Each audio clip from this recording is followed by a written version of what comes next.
people are going to take notice. The last thing that I want to talk with you about is showing a lack of respect for what God does. Imagine this. Ladies, imagine that you decide that you're going to prepare a very, very special meal. And you think about exactly what you're going to cook, and you go to Sonia and you get all the different things that you need, and you spend a lot of time preparing this special meal, and you make it perfect. Or guys, imagine this. You're going to make a house. You're going to build a house. You're going to do a great job. And then from the foundation up, you make sure that everything is in place. You make sure that everything is wired right. You make sure the windows are set right. You make sure that everything is right and plumb and square and perfect. Now imagine that somebody comes and looks at this and tries to eat this supper that you have made, or looks at this house that you built, and they have this to say: that is absolutely terrible. That is some of the worst food that I've ever eaten in my entire life.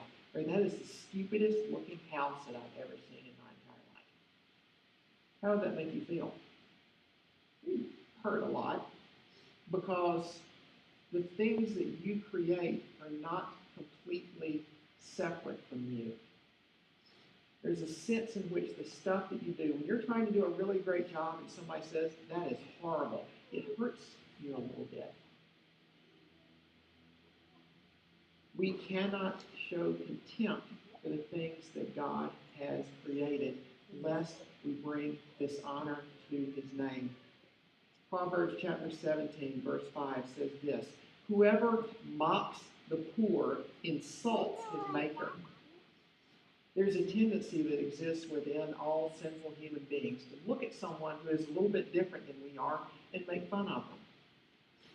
And that is even easier to do when there is something that we consider wrong with them.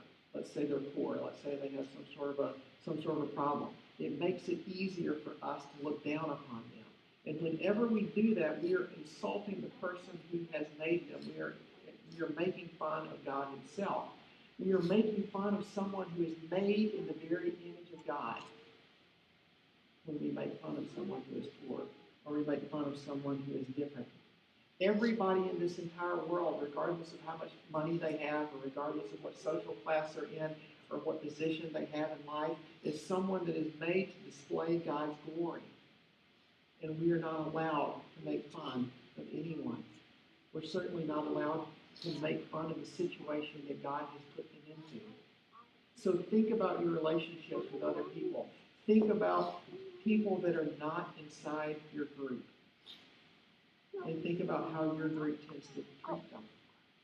You cannot treat people with contempt, even if everyone else in your group is doing so. It's easy to make fun of outsiders, but when we do that, we're making fun of their maker as well. We need to think about some of the situations that God has put us into. And we need to realize that showing a lack of respect for that situation can also be a situation in which we take God lightly. God is the one who is in control of absolutely everything that happens in this entire world. God is in control in the midst of warfare. God is in control inside this church.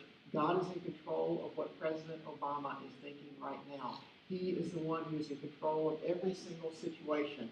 God is the one who is in control of the situation that you are in at work right now, the situation that you have with your spouse right now. God is in utter, complete control of our circumstances. Now, what is the first thing that people tend to do when they're not happy about their circumstances?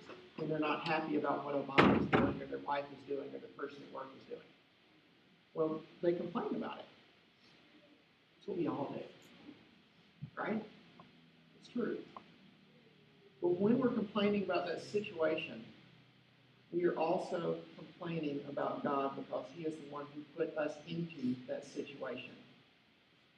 When you start to say, I can't deal with this, or I can't believe that she said that, or he needs to do all of these he needs to do everything differently. When we start to complain about these sorts of things, then we also are complaining about the God who is in control. So when you are tempted to complain this week, when you are tempted to look at the situation that God has put you in, don't complain, but do these other two things instead. The first thing you should do is take the situation to God in prayer. God is the only one that is going to make a difference in the way that Obama is acting right now. God is really the only one that is able to change the heart of your spouse. God is the only one who is able to make things better at work. So the very first thing that you need to do is to talk to the one who is in control. Take your situation before God and say, please do something with this. And then secondly, do this. Give thanks for some way in which he has blessed you. Perhaps there is a problem with your spouse, a real problem, something that you don't know how to deal with. But there are also a lot of other ways in which God has blessed you. Perhaps you can give him thanks for the wonderful children that he's given you. Perhaps you can give him thanks for the beautiful day that he's given you. But your first reaction should not be to complain. It should be to bring all of these things to God in prayer. So when we think about the third commandment, when we think about you shall not take the name of the Lord your God in vain, for the Lord will not hold him guiltless who takes his name in vain, then we need to realize that it involves a lot more than just not using God's name in a curse. We need to honor God's name, and we need to honor absolutely everything about God. We should honor the relationship that we have with him. We should honor the things that he has created. We should follow him in obedience. We are absolutely privileged to be able to speak the name of God, for he is a great God, and we are a very small and not very holy people. But as we use the name of God, whether we're praising him or speaking to our friends at work about him, we need to do it with a sort of reverence and honor that is befitting the King of the universe. So use his name, but do so very, very carefully.